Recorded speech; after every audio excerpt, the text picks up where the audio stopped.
All right. Thanks for tuning in to another episode of The War Room, courtesy of YouTube.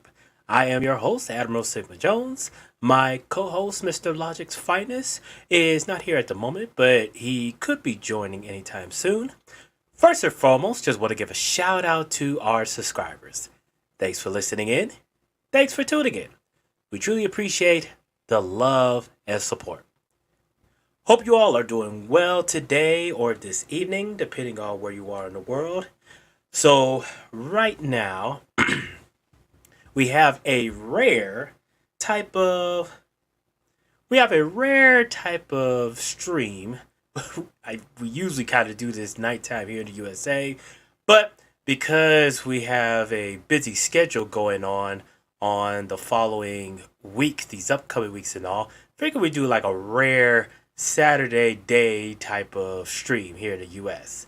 And I see here that my good friend and co-host Logic's Finest is here as well, bringing him up. How's it going, good sir? I'm good. I need you to come over here to Europe and do the rain dance because we are drying out into oblivion. Well, good sir. You know what?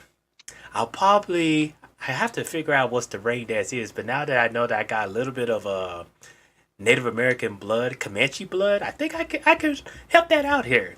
That's funny you say that because my grandfather's mother was 100% Cherokee. Ooh, Yeah, yeah. That's that's awesome. Yeah, I just recently found out that I have connections to the Comanche tribe, which is interesting. kind of like a southwestern tribe here in the United States. Hmm. I'm not too for sure if they originate from, say, Latin America, South America type up to this region. But it's like, yes, somewhere along the lines, one of my relatives got a hold of some Comanche blood, and now I got it running in me. Yeah, my grandfather's family, and of Hmm. course my dad's family, are from North Florida and South Carolina and, Hmm. and Georgia. So my grandfather's mother is 100% Cherokee. I've been trying with my aunt, my father's sister, obviously, to do some research into that, do some history, try to get some background before people start dying. Right. Yeah, that's very interesting, and I recommend anybody to when they get a chance to do some do some family history and run ancestry tests and all, because you'll be surprised, especially here in America.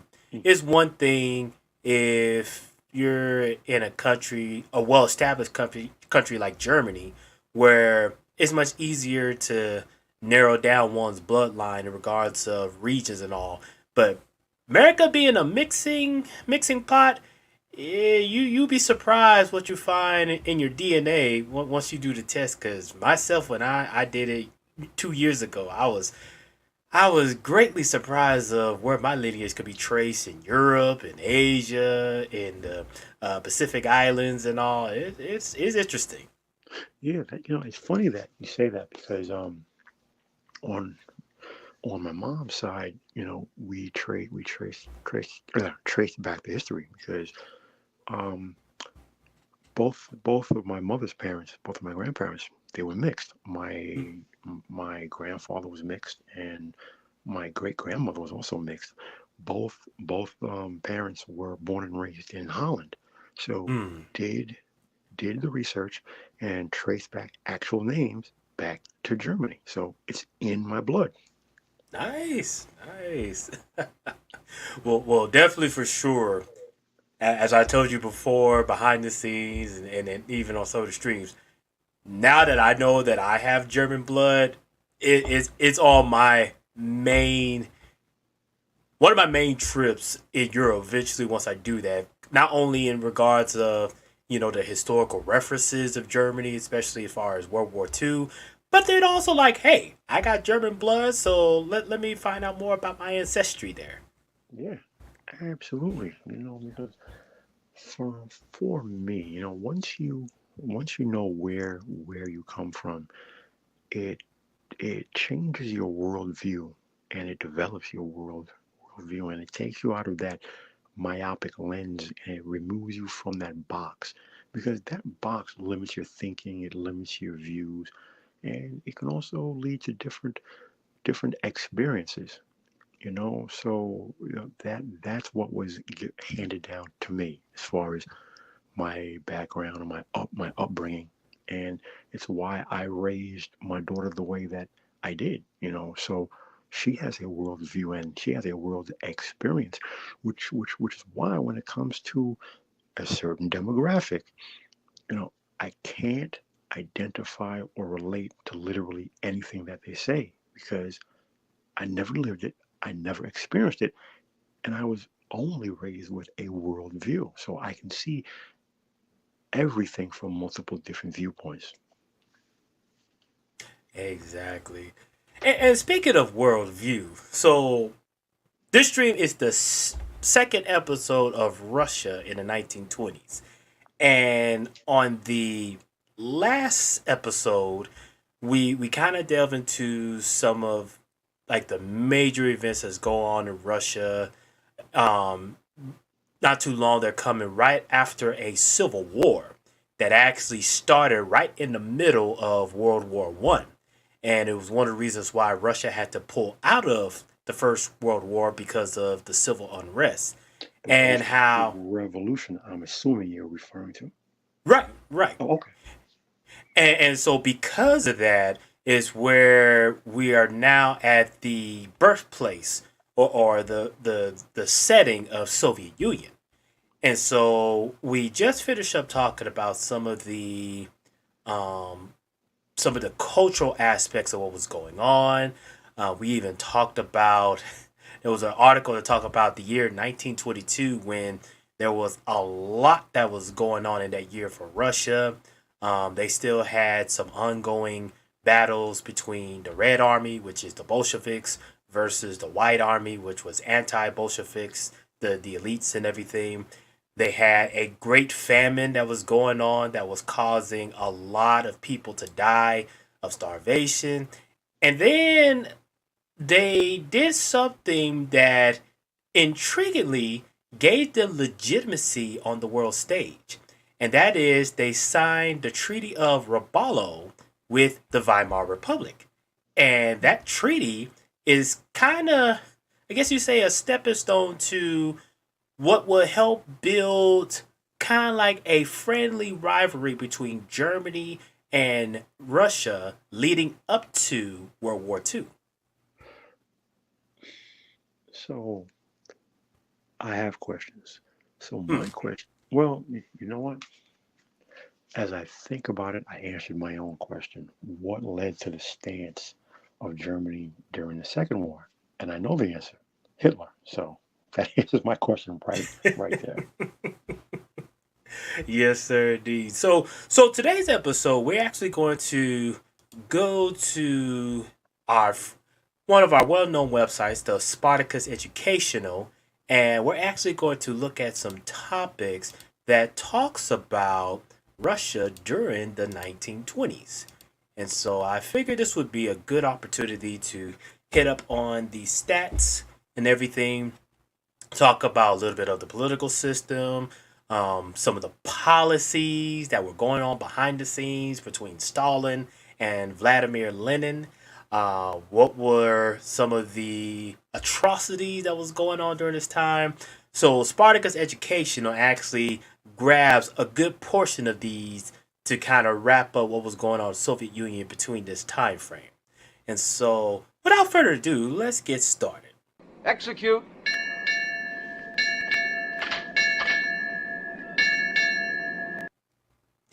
All right. So the first section we're going to go to today is going to talk about war communism. And this was something that was happening right along a little bit after the revolution and the Civil War, which they call it the October Revolution. So it starts off by saying after the October Revolution, the new Bolshevik government abolished private ownership of land and began distributing it among the peasants.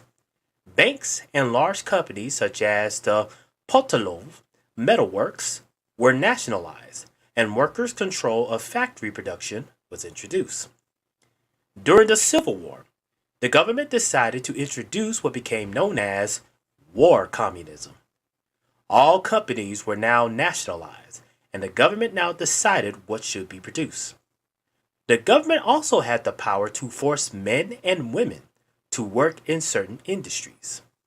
Soldiers were also sent into rural areas to requisition grain and vegetables.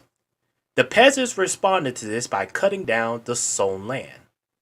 There were also peasant risings in 1920 to 1921 in the Volga Basin and Siberia. War communism took away a lot of the freedoms that Russians had gained as a result of the October Revolution. Vladimir Lenin justified this policy by claiming that these measures were necessary in order to defeat the White Army. The policy created social distress and led to riots, strikes, and demonstrations. Sally J. Taylor, the author of Stalin's Apologist, Walter Duranty, 1990, has argued war communism, as it was called, came to rely more and more upon repression and outright violence as the main methods of securing meat and grain from the peasants. Essentials like salt, kerosene, and matches were in short supply. Important manufactured goods, such as boots and farming implements, were not forthcoming. With few rewards for their labor, the peasants showed little interest in growing more than what their immediate needs required. Now, a ruinous drought in the grain growing district added to the misfortunes of the already depleted countryside, and the entire nation lay exhausted in a state of virtual collapse.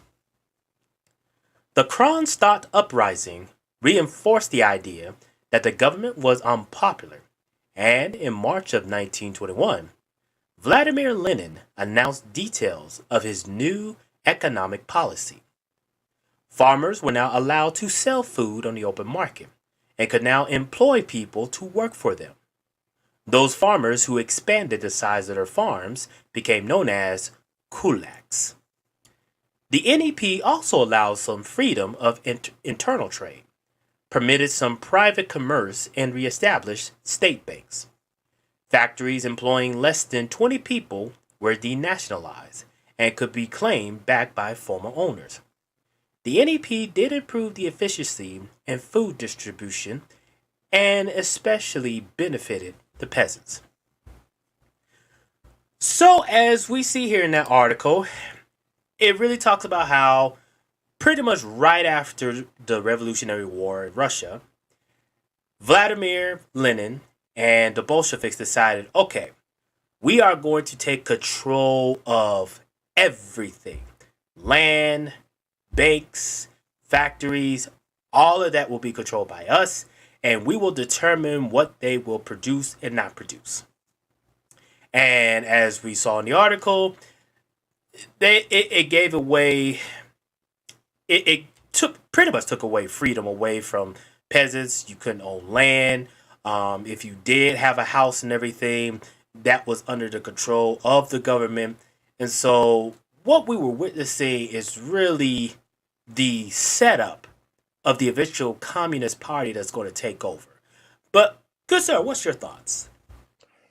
Yeah, this is something that comes up very often. And on paper, socialism works. On paper, in theory, it is a good system. In practice, it's never worked. I am hard pressed for anyone to show me a completely socialist government that actually works and works well. Or in other words, show me a socialist government that is not authoritarian, that is not brutal, that is not oppressive. You know, uh, People don't thrive under socialist governments in practice. In theory, they sound great. On paper, they are a better system. It is a good system, but you know. Um, only my theory, only my idea here is that you can't get away from human greed. And it would seem to me that socialism inherently leads to human greed. And communism is not socialism. Leninism and Marxism, they're not all the same thing. They all come from the same foundation, yes, but they're different interpretations. However, each interpretation, you look at what you have, whether it's the Soviet Union, whether it's the Bolshevik Russia, whether it's the Soviet states, whether it's communist China, whether it's Cuba. You know, show me a system, a country where this has actually benefited the people and has worked for the benefit of the nation as a whole. I can't think of one off the top of my head. Exactly. And it's something, you know, when Lenin and the Bolsheviks took over Russia, and by that meaning Russia up until the Revolutionary War was also ruled by a monarchy.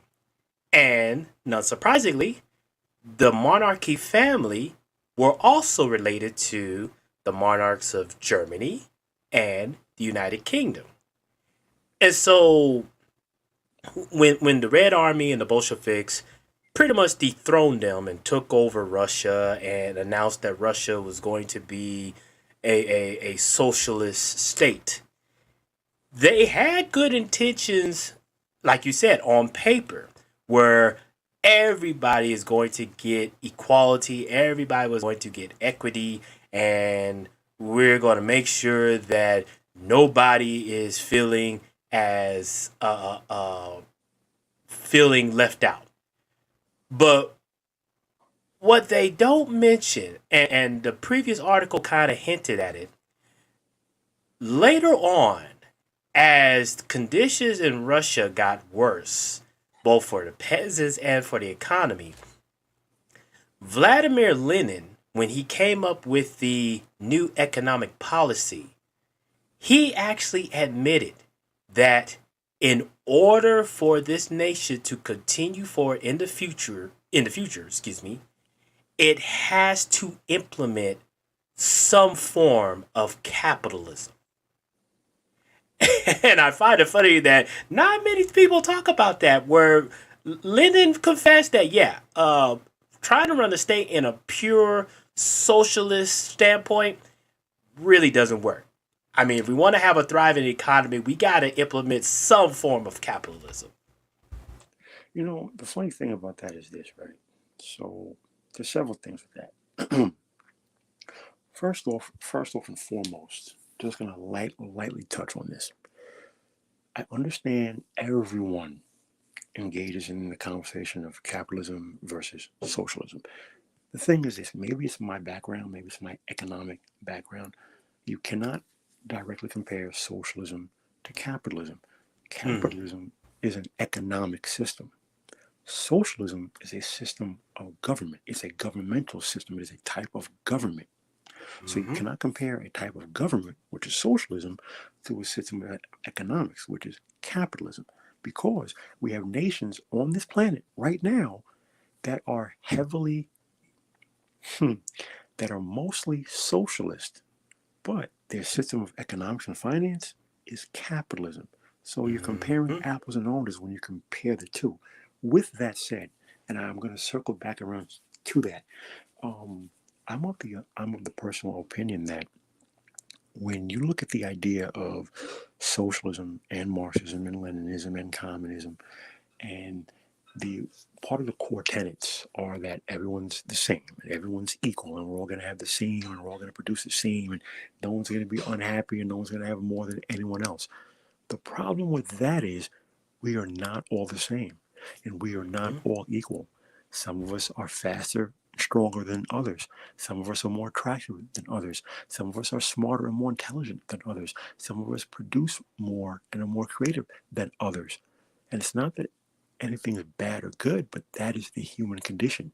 Therefore, since we are not all the same and we are not all equal, we will never produce the same. So, coming back to a certain demographic and a certain line of thinking, that whole thing about what is it, equity and equality of outcome. You can Mm. never have equality of outcome because we are not all the same. And when you attempt to force the equality of outcome, you are in fact doing the very same thing that you claim you are against. So, if you think about it, how can you force or legislate equality of outcome when human beings are inherently unequal? So what you want to do is you want to penalize me because I started a business. Now my business is successful, but now you're going to take from me to give to some Nimrod who can't even put two sentences together. How is that fair? How is that equal? So what inherently happens, and as history proves, those at the top get greedy and they control Mhm. everything under the name of, well, it's equality for all. But it's actually not, is it? No, sir. Not at all. And I apologize for the long-winded explanation, but I mean, this is something that is just so, it is at the core of things of so many things that are going on in society and so many questions that are being raised and so many conversations that are currently had that really have not even being discussed properly because people don't want to look at the true core issues. And then when someone like when someone like a Jordan Peterson or someone like a Thomas Sowell comes along and then they point out these core issues, they get attacked. Yeah, and not a problem at all. I knew when we get into the economics and everything, this is where your expertise come into play because I too have tried to explain to some individuals that their ideals of socialism doesn't translate to economic gains. All it does is you're asking the government to rectify some situation or some aspect that, in theory, yes, it sounds good. It sounds great. It sounds something that, I would say 99% of people would probably agree with, but in practical use, is simply not possible because, like you said, not two human beings are the same. And we see evidence of that every single day. You got individuals that are much older than another person. That lets you know that age also plays a factor. And not only with age, but you got to take into account in certain environments.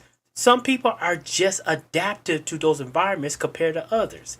There's a reason why Caucasians are able to live in, cold environments much better than melanated folks. There's a reason why, the melanated folks can survive in like the Better adapted to warmer clients. Climates. exactly. I'm sorry. Yeah, yeah. So reality is you simply cannot withhold another group or another section of society just because the other portion of society do not have some sort of economic advantage. And especially in a place like America, modern day America, where one could argue to say this is the best opportunity for an individual to gain economic status. It's very hard to try to argue that you are oppressed because of some system that really has no evidence of oppression. Think about this. The idea of a meritocracy gets attacked as soon as you start to bring up the benefits of a meritocracy. A certain mindset will attack you, and they'll turn Hmm. around and tell you, "Well, you're just being egalitarian." Now, I can certainly see the pros and the cons of an egalitarian society. Hmm. Fair enough. I'll leave my personal views on that to the side. However, it is of interest to me that when you talk about a meritocracy, it's a bad thing because how is being competent, and efficient and productive at what you do and doing that better than others, how is that a bad thing?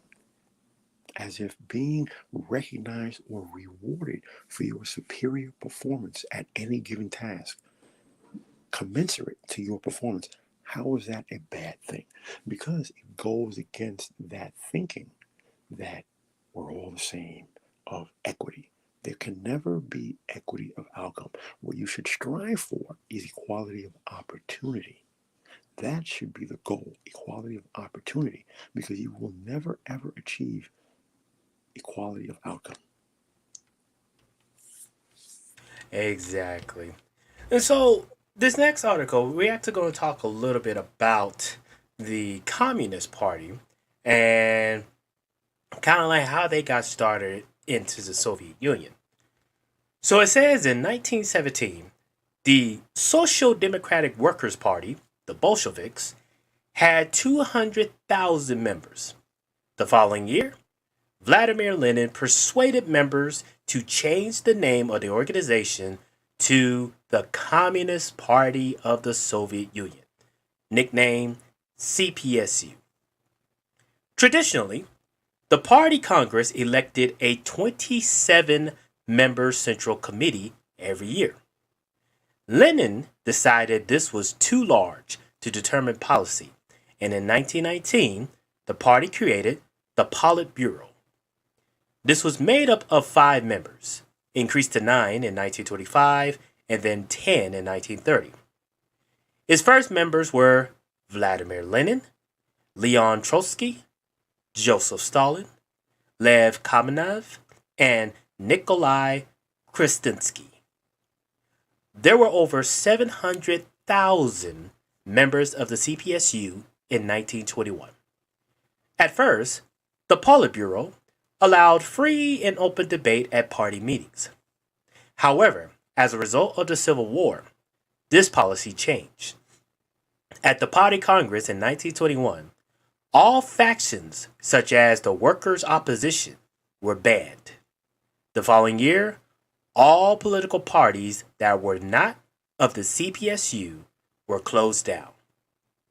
The CPSU was now all powerful. It controlled the government, which consisted of the Council of People's Commissars, headed by its chairman, who was the Prime Minister. The CPSU also appointed all local and national public officials, who had to be members of the party before they could be appointed to these posts.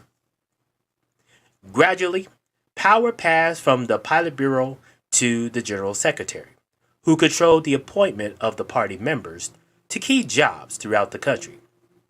Joseph Stalin, who became General Secretary in April of 1922, dominated the CPSU after the death of Vladimir Lenin in January of 1924.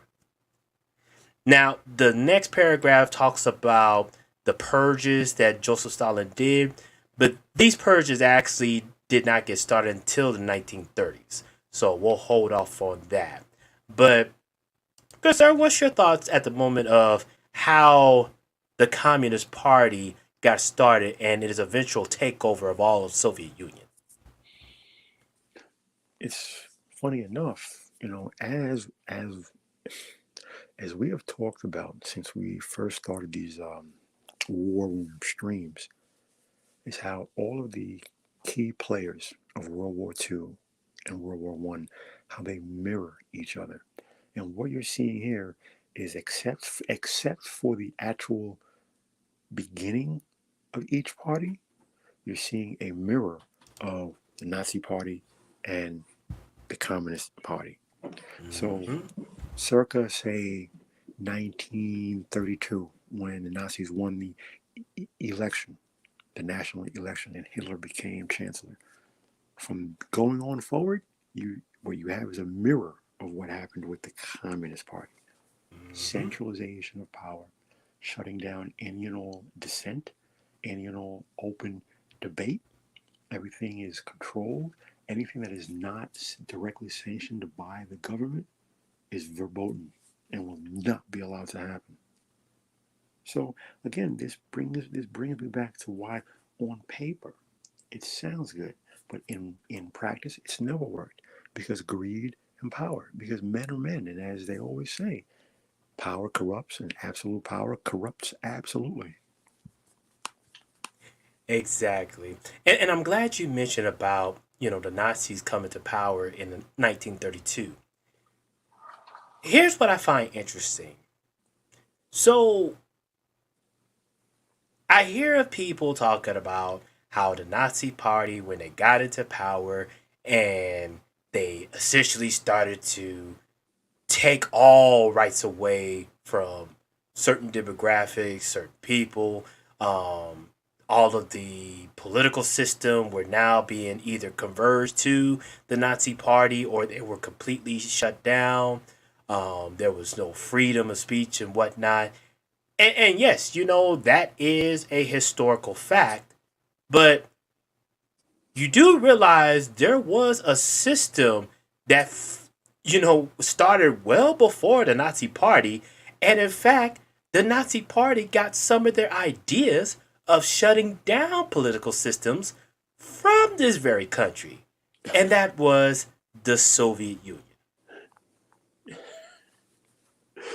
I'm laughing because I'm laughing because Hitler simultaneously, you know, as we have covered here, simultaneously adopted some of the things that Lenin did, but then simultaneously would say that the Bolsheviks are the number one threat to Germany. Mm, right. I'm like, come on, Adolf, come on. Well, like what? Like I can't see your hypocrisy there. Right. It's just like, come on, Hitler.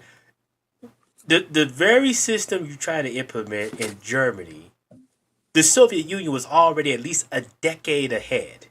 Right. So, mhm, No, right. I mean, we're not saying that it's a carbon copy. It's not. Hitler had his way of doing things, but what we are saying is he clearly read from the same playbook as far as once they won the election in 32, and then they're sworn into power January 1st, 1933. mhm, From that point forward, he was in a lockstep carbon copy for everything that Lenin and then Stalin did.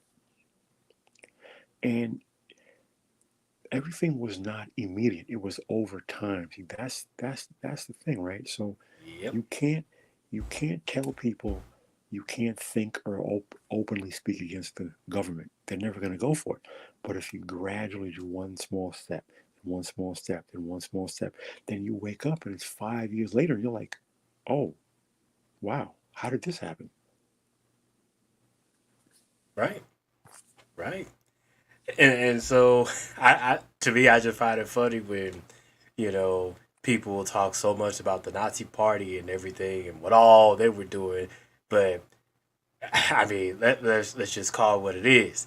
The Soviet Union, especially once they started to gain control over everything in Russia in the 1920s, these dudes were far exceeding Hitler in regards of how much mind control they had over the masses. Which reminds me, you know, there's an old saying, history is written by the victors, Mm-hmm. and I I keep saying this. SKC and I had a disagreement one time, and I try to say, my friend, I think you're wrong on this one.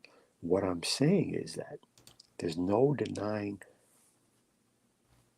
facts. There's no denying what happened. However, what's written in history books going forward does not always mirror the facts of what actually happened. And that's where that statement comes from. History is written by the victors. Because World War II ended in 1945. Here we Mm-hmm. are, what, 80 years later, and people still call the Jewish Holocaust the worst thing that's ever happened on the face of the planet. Whoa, pump your brakes, buddy. Joseph Stalin killed 20 million of his own people. Mm-hmm. 20 million, again, he's wrong, Hitler's wrong, but 20 million is a whole lot more than 6 million. And let's Mm-hmm. and let's not talk about Chairman Mao Zedong, who, according the records The records say anywhere from 50 to 100 million of his own people. So my point here is, to back to what you just said, it's funny how when people talk about the Nazis did this and they did that, and it's people are just repeating what they've heard. The story has been told so many times that Hitler was the greatest scourge of the 20th century. Well, facts say different, but I digress. Exactly, good sir. Well, let's talk about an aspect where there's this new economic policy which was started by Vladimir Lenin, but when Stalin took over, he kind of went extreme with it. And so this article says the Soviet government's policy of war communism during the Civil War created social distress and led to riots, strikes, and demonstrations. The Kronstadt uprising reinforced the idea that the government was unpopular and accepted and had made a mistake of deciding upon an immediate transition to communist production and distribution. Vladimir Lenin came to the conclusion that only by coming to an agreement with the peasants can we save the socialist revolution. So, in March of 1921, Vladimir Lenin announced details of his new economic policy, also named the NEP. Farmers were now allowed to sell food on the open market and could employ people to work for them. Those farmers who expanded the size of their farms became known as kulaks. Victor Serge recorded, the new economic policy was, in a space of a few months, already giving marvelous results. From one week to the next, the famine and the speculation were diminishing perceptibly. Restaurants were opening again, and wonder of wonders, pastries, which were actually edible, were on sale as a ruble apiece. The public was beginning to recover its breath, and people were apt to walk about the return of capitalism, which was synonymous with prosperity. Raymond, Maybe you want to repeat that one sentence. oh yeah, it says the public was beginning to recover its breath, and people were apt to talk about the return of capitalism, which was synonymous with prosperity. History is written by the victors. Next, it says Raymond Graham Swing of the Chicago Daily News, who visited the countryside, had a different interpretation of events. Before boarding our boat at Samara, we visited the market, where, under the so called new economic policy recently adopted by Lenin, we watched the peasants selling food for their personal profit, food they had grown on their small private garden plots. Excuse me. But the peasants had little food to sell, and they themselves were haggard and undernourished. We bought some black bread and goat cheese to eat on the boat. I have never seen a more harrowing sight than people starving to death. After an overnight ride from Samara, we stopped at an encampment of refugees, several hundred of them, who had come to the river from the interior in the hope of being taken away by the government to regions which they could obtain food and lodging. They had built shelters of leafless branches, but they had little to eat but grass. The state had done nothing to save them. The NEP also allowed some freedom of internal trade, permitted some private commerce, and reestablished state banks. Factories employing less than 20 people were denationalized and could be claimed back by former owners.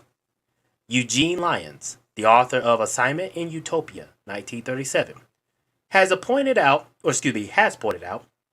a new middle class of netmen, private merchants, artisans, small-scale manufacturers, professional men, bureaucrats in comfortable berths, more prosperous peasants, the criminal elements which are the excrescence of private initiative had come into being. Some of them were resuscitated middle class people of the pre revolutionary era. Others were tasting affluence and the sweets of privilege for the very first time. The NEP did improve the efficiency of food distribution and especially benefited the peasants. However, more urban workers resented the profits made by private traders. Joseph Stalin announced the abolition of the NEP in January of 1929 and replaced it with the first of his 5-year plan. Now, we're not going to get into the 5-year plan as that's again more of the 1930s, but just to give an audience some insight of what that 5-year plan is, let's just say when Lenin created the new economic policy, the intention was to make everybody's lives better. Even even though, as was pointed out, there were still some people that were struggling depending on other regions of the country. But at least Lenin had some good intentions of, okay, let's try to use some form of capitalism to help everybody get gain on their feet. Joseph Stalin's 5-year plan, let's just say it was the reverse. And when my co-host talked about how he killed over 30 million of his own people, you're going to see the beginning of that starting with the 5-year plan. But, sir, your thoughts at the moment? Yeah, I really don't have much to add to what you just said. I mean, you have encapsulated it. You nailed it right on the head. And Joseph Stalin, again, when it comes to Stalin and Lenin, I think, Lenin had good intentions. Socialism on paper, it works and it looks like a good system. It does work on paper. The problem is it breaks down in practice because you can't force equality of outcome. When you combine that with the fact of human greed, those at the top have limitless power. Absolute power corrupts absolutely. You combine those two, and that's why it does not work. Exactly. Yeah, and that's the thing. So when researching, a, trying to get information about Russia in the 1920s and Soviet Unions, I'm just going to be honest. I have much harder time trying to find a lot of information of what happened during this time period. And what I come to find out is that the leading party during this time, and you could say Joseph Stalin, they tried all they can to either repress information during this time frame Mhm. or they tried to rewrite it as it being one of the most happiest times of their lives. A lot of this information that we're actually reading about of Russia in the 1920s have come from outside sources, people who happen to be in Russia during that time frame. That is so very true because even the going back to the 1800s, there was, oh man, off the top of my head, in the 1850s, again in the 1870s, then again in the 1890s, there were purges. There were Jewish purges. And the last one was just before the revolution of 1917. Very difficult to find a lot of that information from within. You have to find that information from outside sources. And after Lenin and the Bolsheviks took power in Red October, you know, as you said, he passed away in the early 20s. So between the early 20s and the start of the war, which was 1939, they tried to portray it as if Russia was the happiest place on earth, like it was some utopia. When you're seeing conflicting external reports saying that no, it was never that, because you had this dichotomy that was being created by essentially the haves and the have-nots. The closer you Hmm. were to the cities, you had something. You didn't have much. You had something, and if you were outside of the cities, you essentially had the sweat of your brow. Exactly. Well, this last section we're gonna talk about today is a is a type of policy that Joseph Stalin created not too long after he took power from the passing of Vladimir Lenin, and it's called the collective collectivization. Excuse me. It says in 1926, Joseph Stalin formed an alliance with Nikolai Bukharin, Mikhail Tomskin, and Alexei Rivkov on the right of the party, who wanted an expansion of the new economic policy that had been introduced several years earlier. Farmers were allowed to sell food on the open market and were allowed to employ people to work for them. Those farmers who expanded the size of their farms became known as kulaks. Bukharin believed the NEP offered a framework for the country's more peaceful and evolutionary transition to socialism, and disregarded traditional party hostility to kulaks. This move upset those on the left of the party, such as Leon Trotsky, Lev Kamenev, and Gregory Zinoviev.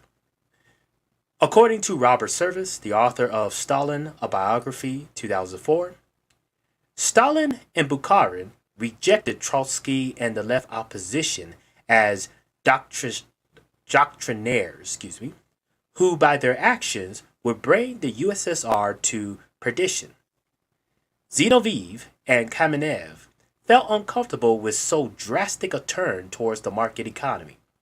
They disliked Stalin's movements to a doctrine that socialism could be built in a single country, and they simmered with resentment at the unceasing accumulation of power by Stalin.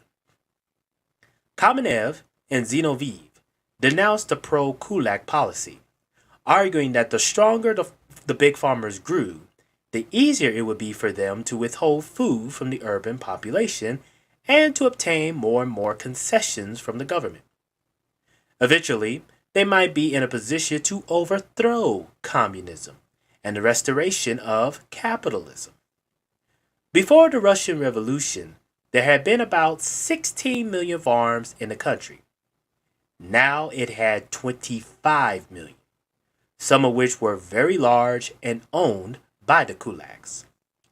They argued that the government, in order to undermine the power of the kulaks, should create large collective farms.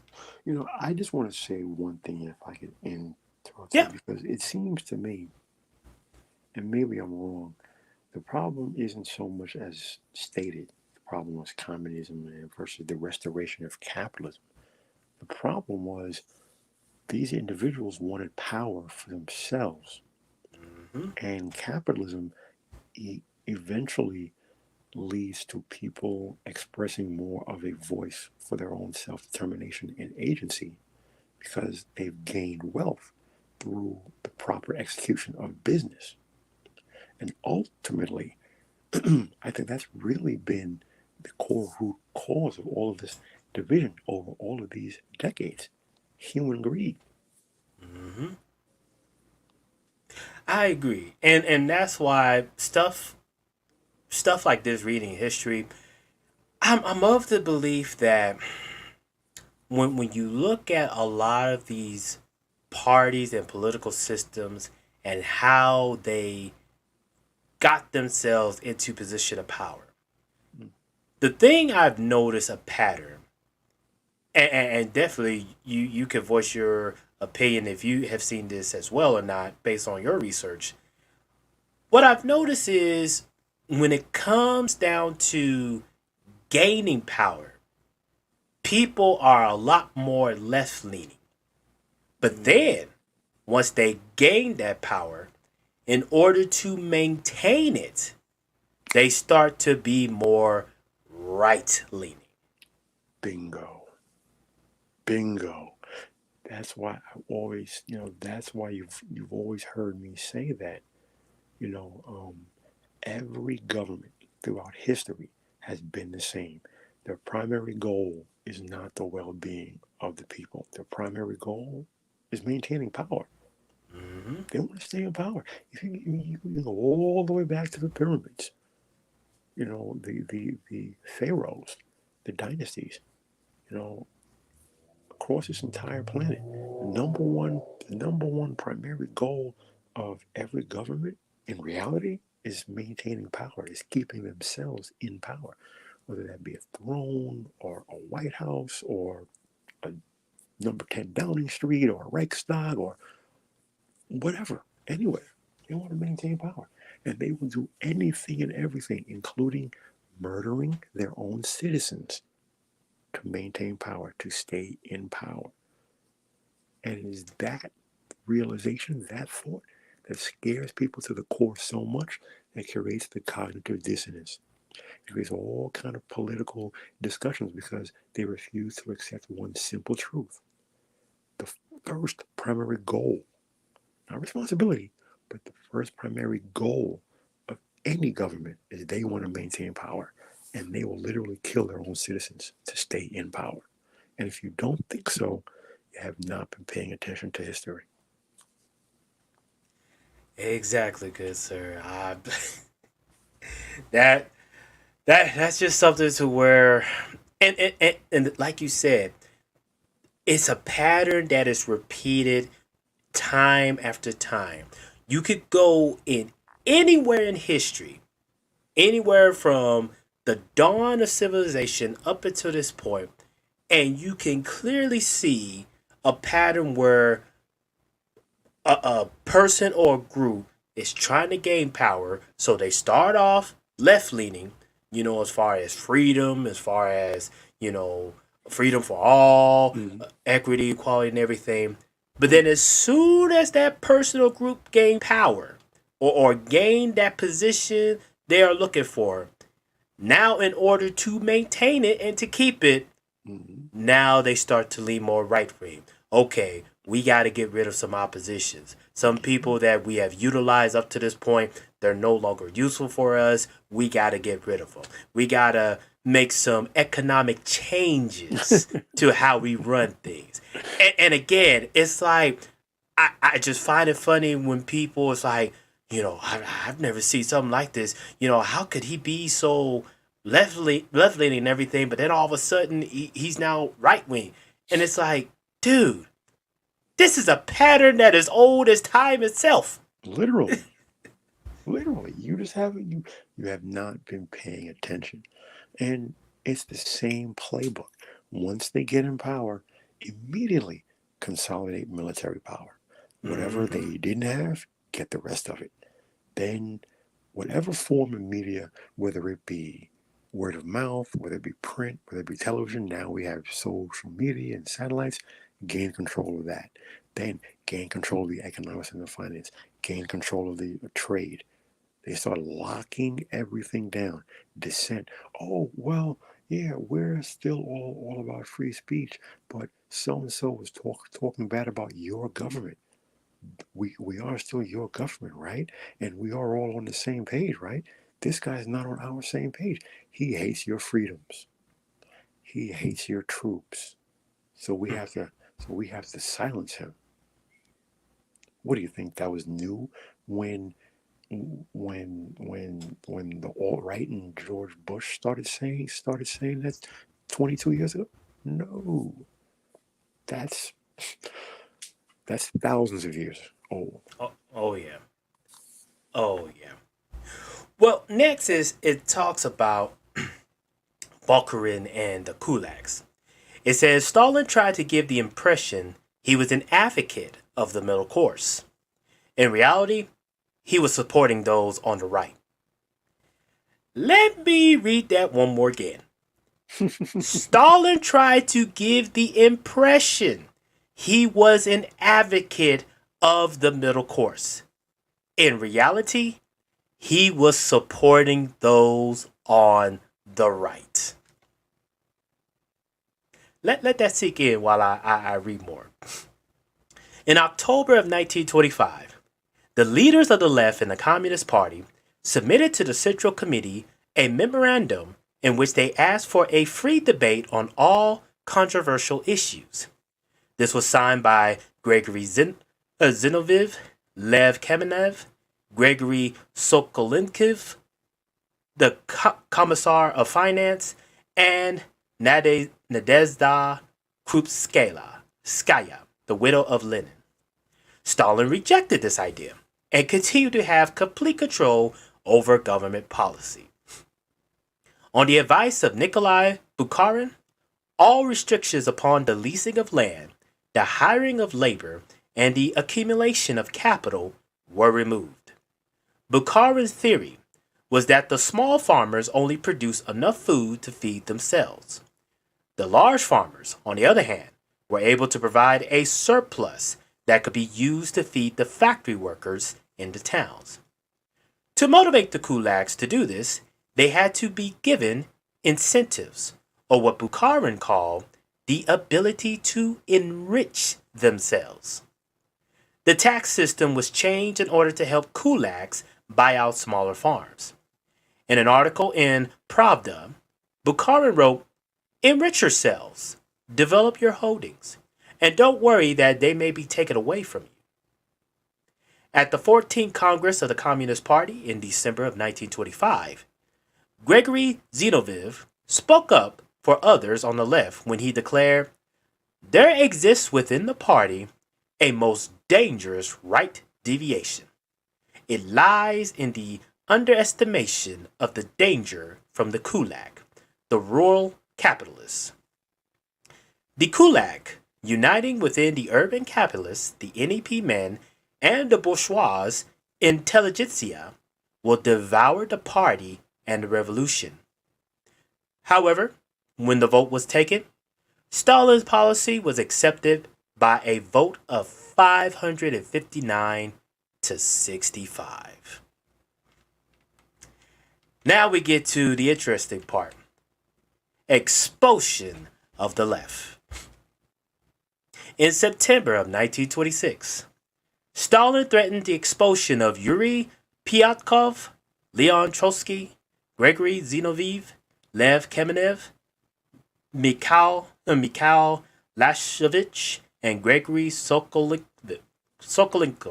You know, Trotsky, by the way, Trotsky was Lenin's right-hand man, not Stalin. Oh, yeah. And in fact, Lenin had some strong words about Stalin at the time of his death.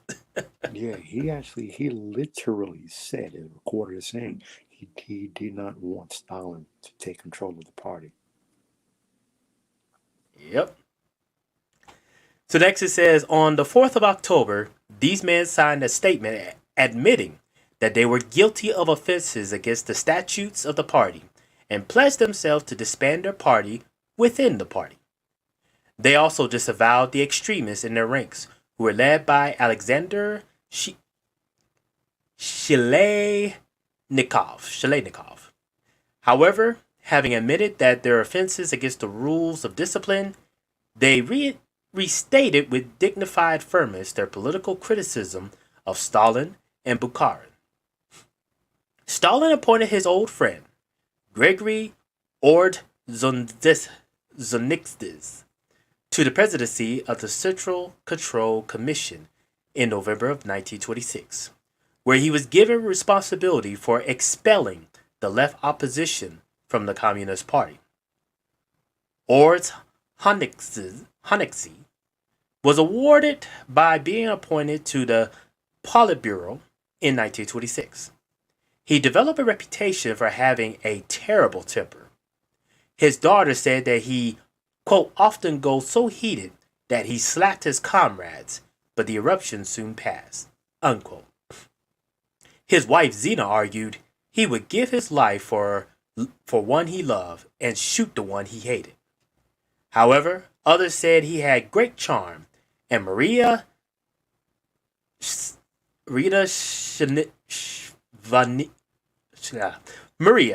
described him as chivalrous.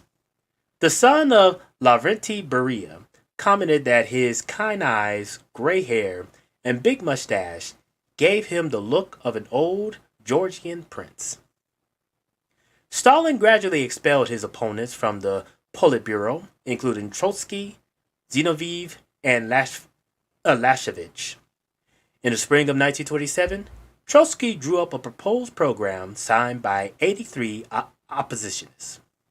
He demanded a more revolutionary foreign policy as well as more rapid industrial growth. He also insisted that a comprehensive campaign of democratization needed to be undertaken not only in the party, but also in the Soviets. Trotsky added that the Politburo was ruining everything Lenin had stood for, and unless these measures were taken, the original goals of the October Revolution would not be achievable.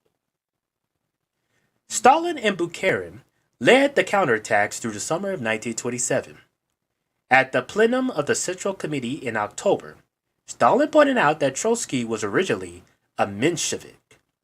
In the period between 1904 and February of 1917, Revolution, Trotsky spent the whole time twirling around in the company of Mensheviks and conducting a campaign against the party of Lenin.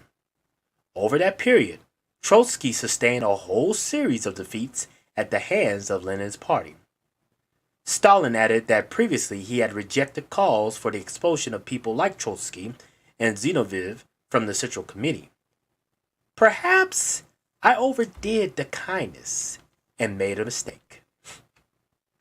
According to Edvard Radzinsky, the author of Stalin 1996, the opposition then organized demonstrations in Moscow and Leningrad on November 7th. These were the last two open demonstrations against the Stalinist regime.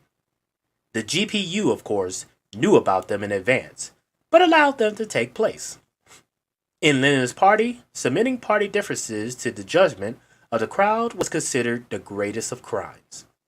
The opposition had signed their own sentence, and Stalin, of course, a brilliant organizer of demonstrations himself, was well prepared. On the morning of November 7th, a small crowd, most of them students, moved towards Red Square, carrying banners with opposition slogans. Let us direct our fire to the right, at the Kulak and the NEP man. Long live the leaders of the world revolution, Trotsky and Zinoviev. The procession reached Okhotny Ryad, not far from the Kremlin. Here, the criminal appeal to the non-party masses was to be made, from the balcony of the former Paris Hotel. Stalin let them get on with it. Smilga and Preobrazhensky, both members of Lenin's Central Committee, draped a streamer with the slogan, "Back to Lenin," over the balcony. Joseph Stalin argued that there was a danger that the party was split into two opposing factions. If this happened, Western countries would take advantage of the situation and invade the Soviet Union. On the 14th of November 1927, the Central Committee decided to expel Leon Trotsky and Gregory Zinoviev from the party. This decision was ratified by the 15th Party Congress in December. The Congress also announced the removal of another 75 oppositionists, including Lev Kamenev. The Russian historian Roy A. Medvedev has explained in Let History Judge the origins and consequences of Stalinism. The opposition's semi-legal and occasionally illegal activities were the main issue at the joint meeting of the Central Committee and Central Control Commission at the end of October 1927. The plenum decided that Trotsky and Zinoviev had broken their promise to cease factional activity. They were expelled from the Central Committee, and the forthcoming 19th Congress was directed to review the whole issue of factions and groups. Under pressure from the Central Committee, Kamenev and Zinoviev agreed to sign statements promising not to create conflict in the movement by making speeches attacking official policies. Trotsky refused to sign, and was banished to the remote area of Kazakhstan. And now the collective farms. Stalin now decided to turn on the right wing of the Politburo. He blamed the policies of Nikolai Bukharin for the failure of the 1927 harvest. By this time, kulaks made up 40% of the peasants in some regions, but still not enough food was being produced. On the 6th of January 1928, Stalin set out a secret directive threatening to sack local party leaders who failed to apply tough punishments to those guilty of grain hoarding.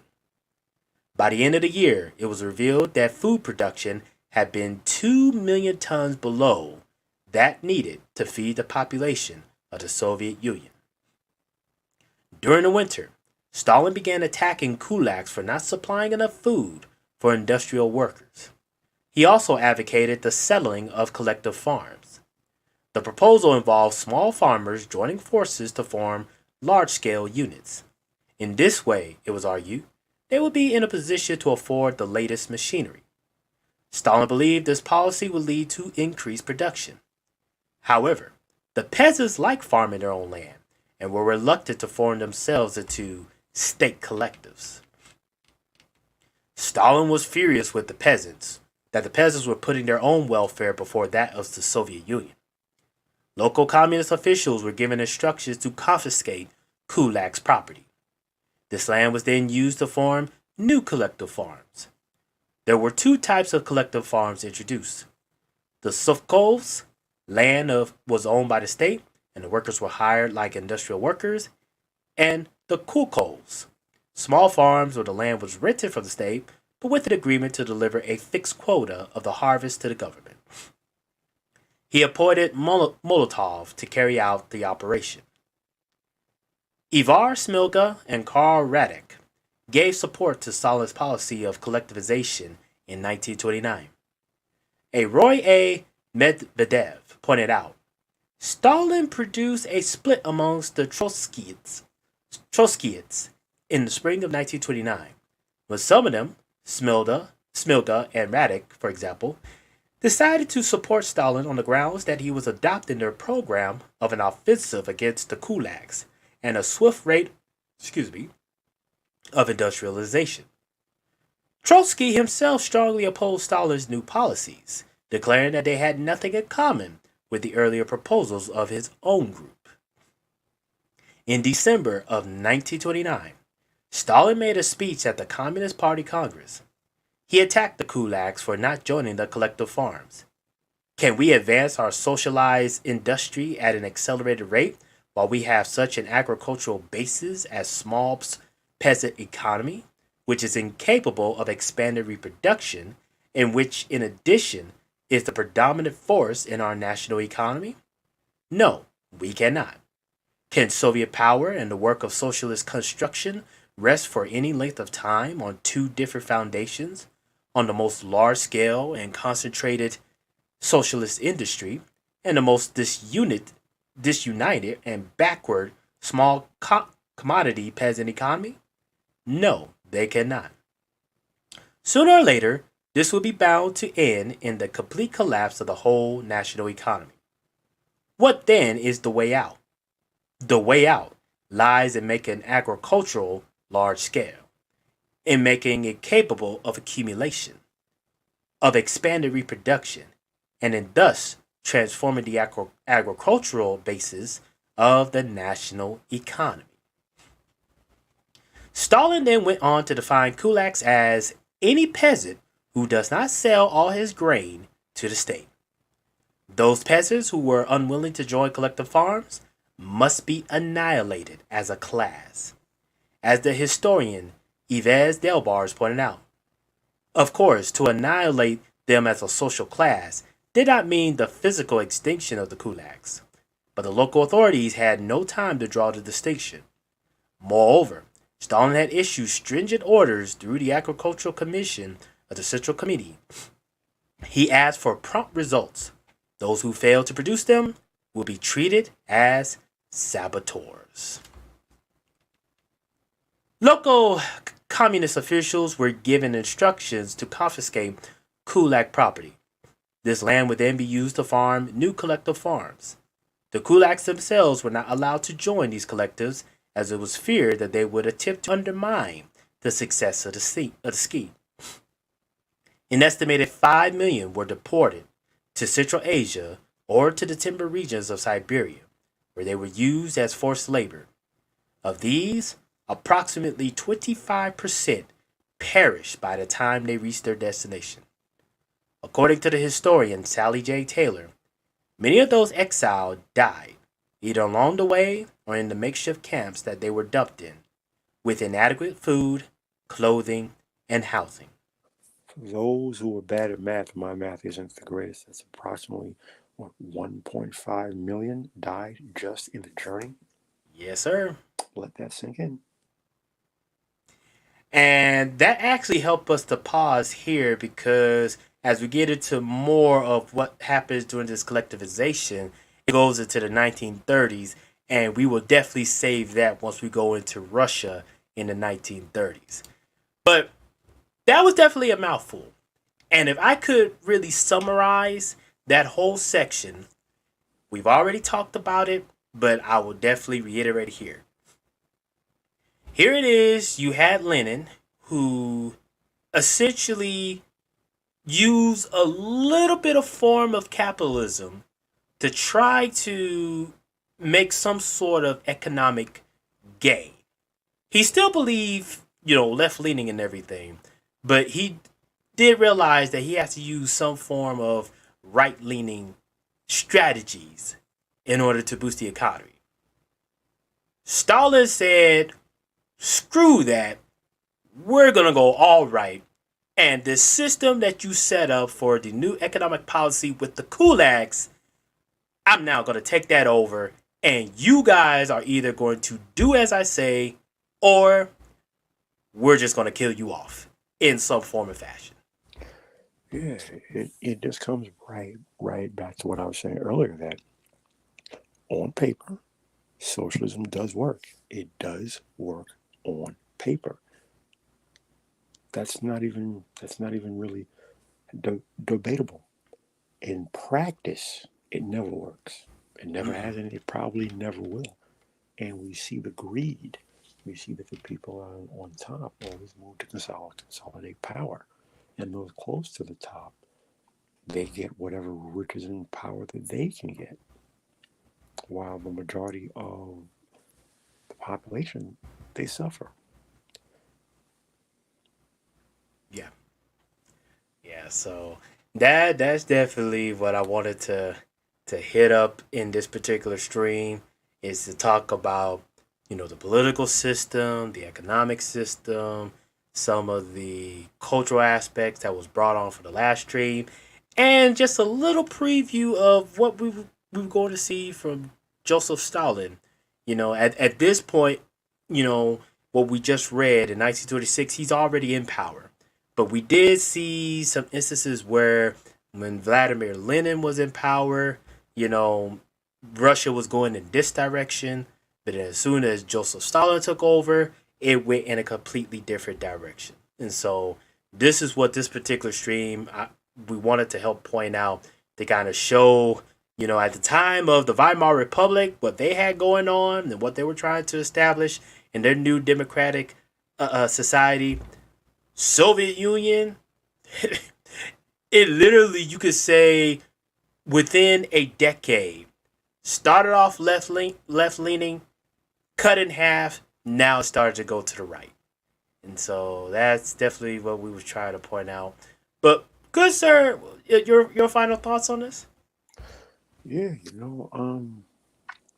putting politics aside, it just I harken back to some of the things that our good friend Kitty Jones, speaks on about, liberty, Mm-hmm. the ability to pursue one's dreams and desires, the agency that one has to determine what they want to do and how they want to go, and then they decide what's best for themselves, for their family, and for their children, and that no one should have the right to tell them how to do any of those things, and that If nothing else, I also bristle against the thought of having someone or some entity tell me what I should do and how I should do it and how I should think and how I should raise my children and how I should conduct affairs within my own household. You know, again, put aside the politics and everything else. Just I am of the agreement that those should be goals that we should all strive for. Unfortunately, we don't all strive for that. So I'm going to leave that right there. Excellent point. Good, sir. Well, with that said, we'd like to thank everybody that's listening in on this live stream and those who are listening on the replay. Next month, I believe we'll have one more stream where we'll talk about the whole of Russia in the 1920s. And then we do have a biography book on Joseph Stalin that we will utilize when we talk about his life in Russia in the 1920s. But we are definitely getting started. Again, we thank you all for listening in, and we definitely got more coming down the pipe. Until next time.